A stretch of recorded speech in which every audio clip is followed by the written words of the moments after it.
All right, we also have right here in the studio a cyber security experts in the person of Ola Wale Atekoja.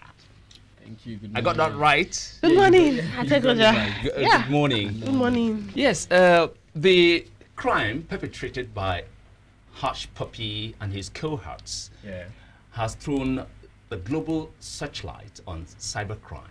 Yeah. Now, there is proliferation of this crime across the globe. Okay. Now, with what has happened, it shows that a lot more people are exposed to danger, and meaning before you know it, you hear more of such things happening to another set of what is it now, would-be victims. Yeah. What are the necessary steps to be taken by the average person in order to avoid being taken unawares and falling victim to cybercrime? Okay. Thank you for having me. You're welcome. So, basic things, they've always said it. First thing is, a lot of people, you go out there, you see public internet, Wi-Fi's, free Wi-Fi's, and you connect to it. What information do you know they are gathering on you? That for me is one basic thing. A lot of Nigerians are today, free Wi-Fi, they connect to it. This is very important. Yeah. Very important. I've not heard of this part before. Yeah. Oh, wow. So, whatever you connect to, they get your MAC ID, they get a lot of information. Wow. So, what do they then do with those informations? You don't know. So, that is like a basic thing. Now, outside that, a lot of people, passwords, they've always been saying, know your password. But there's this problem whereby, because you have numerous passwords, you're now going to have a password manager. So you have like somewhere where you keep all of these passwords. So what happens when someone gets hold of that password manager? That means he has access to all your passwords. So that's another danger point. So what I learned recently from a friend of mine is, it doesn't keep his passwords. The worst it does is it resets his password. I want to come in, I can't remember my password, I do password reset. So it does that a lot.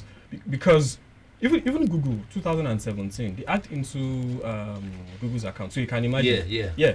And a lot of people's passwords were compromised. So that is another key thing. Then another thing is when you look at emails. So the phishing emails, just like the one the Hushpuppi did, whereby you receive emails from lookalike domains. So for a lot of us, I know if I pick a bank, for example, I pick GTB, we all know GTB Bank. But imagine having GTB BB Bank. It looks like it. So but it's not it's not it. So you probably receive the emails and you'll be like, it's from them. Every logo, everything looks like it is. So you must always also keep note of simple things like this. So for me, that's just We talk about password resets. Password managers. Password manager. Now, we understand that not everybody has that brain to remember password, and not everybody can also reset password. Very true. So in that scenario, what is advised? So it's really difficult, and that's why you see a lot of people come up and say it's difficult managing that part, because now, do you want to use a password that is simple? You want to use your birthday? That can also be compromised. So do you want to use something that is so difficult? How then do you remember them? So to a great extent, you must be able to keep a balance. As I've said, a lot of people now go to, okay, let us keep it somewhere. Or keeping it somewhere, even if it's on your phone and your phone gets missing, what happens to it? So for me, what I usually advise is keep simple passwords, but change it often. And let it could reflect your new reality so that it's easier for you to remember. So, but change it often. So you could say maybe every 6 months, once a year, change those passwords. But the truth is, there is no single solution to that problem. Now, most of our youths are beginning to take a chance on cybercrime, because it's one of the means of making money. Quick means. Do you understand? Quick money. So most of our youths, I'm sorry, appear to be lazy. They don't want to work. They want to get rich, but they don't want to work for it. Yeah. So they look for shortcuts. Yeah. And that's one of the attractions to the cybercrime we're talking about now. Yeah. What can be done to discourage this idea of uncountable number of youths going into cybercrime? Is there any legislation or something the government has to put in place or something to check this influx? Okay. So what I would say is, first of all, it's an institutional failure. That's why a lot of youths have actually gone into it. If we need to be sincere to ourselves. So someone comes and tells me he's lazy, but he's not lazy to wake up in the middle of the night, pick up his system, chat, talk. Do you understand what I'm saying? So yes, we know, yes, they are lazy, but what is in place to actually see energy? Just like kids, if you don't get kids to do something, they're going to be jumping all over the house. So to a good extent, we need to help them to channel their energy right. If that is not done, they need to just do something. So whether I put a legislation in place, you want to prosecute them, let's know that let's remember that this is not just Nigeria, this is all world. If we're talking about Hushpuppi and co, I'll tell you that Hushpuppi just took probably 10% of the proceeds of these stolen funds. You have guys in North Korea, those are the hackers. So these guys, Hushpuppi is just a move that is just the street guys. So it's not just a Nigerian thing right now. It's which means there could be a more serious cybercrime going on right now, which hasn't yet been detected.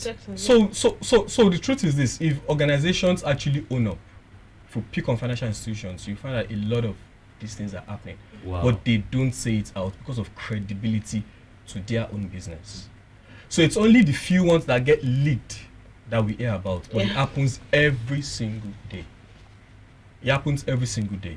So yes, we can come up with legislations. When you catch them, you do this, but if you don't channel their energy right, that problem will continue to come up. Innovations. Remember then when it started with dating scams, when it started with shopping scams, they take your ATM. So this, they call it iFi fraud. Just started around 2015. Could you take that again? iFi fraud. So we've left individuals. They're no more duping individuals. They now want to focus on institutions. So like about things, you just reminded me of a pidgin adage that says that would them catch be thief. Exactly. Right then. But now moving further, target on institutions, financial institutions, and big multinational corporate companies. The use of blockchain technology. Is blockchain, I understand, is a decentralized ledger and that cannot be hacked. At least for when I saw that some years back, what I said was, for now it cannot be hacked.Maybe the time, because it's decentralized. You know what? For you to be able to hack one, you have to go through. So why can't we make use of blockchain technology right now just to curtail all of these things? You are a security expert. Okay. So I would also say something in line with your own. Say that the same Oyinbo we do pencil, na into eraser. Do you understand? The truth is, these guys, it's a network. No, it's not just one person, especially when it comes to iFi fraud. So yes, blockchain, as I've said, innovation. So years back, blockchain came into existence. Some guys built it. In between, innovations are coming up. It's like, for example, now when we talk about cryptocurrency, the truth is cryptocurrency to an extent is also an online scam. Because immediately after Bitcoin came, a lot of guys now started bringing up different cryptocurrency accounts. A lot of people went into it, and then where are they today?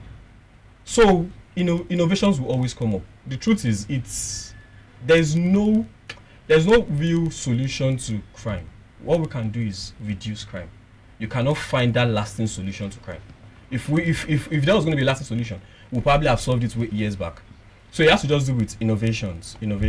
And then major thing is, these guys are involved. How do you get them to be more busy? So imagine you catch someone that is into it and instead of you prosecuting the person, you give the person something related to that can develop him. You get? Even help the society. Help the society. So in that case, he then becomes, okay, fine, you are the hacker, right? Okay, so become an ethical hacker. We'll pay you for that. One thing that has happened is what he has learned within his cycles is going to first of all block it. Because he has, okay, this was what we were doing. He's going to block it. You've engaged him. You'll probably also get some other guys, okay, guys, let's become more legitimate. Either way, it's still the same thing, we're making money. That for me is what I feel can be done. But if you're looking for a clamp down, I don't really see a clamp down happening. Okay.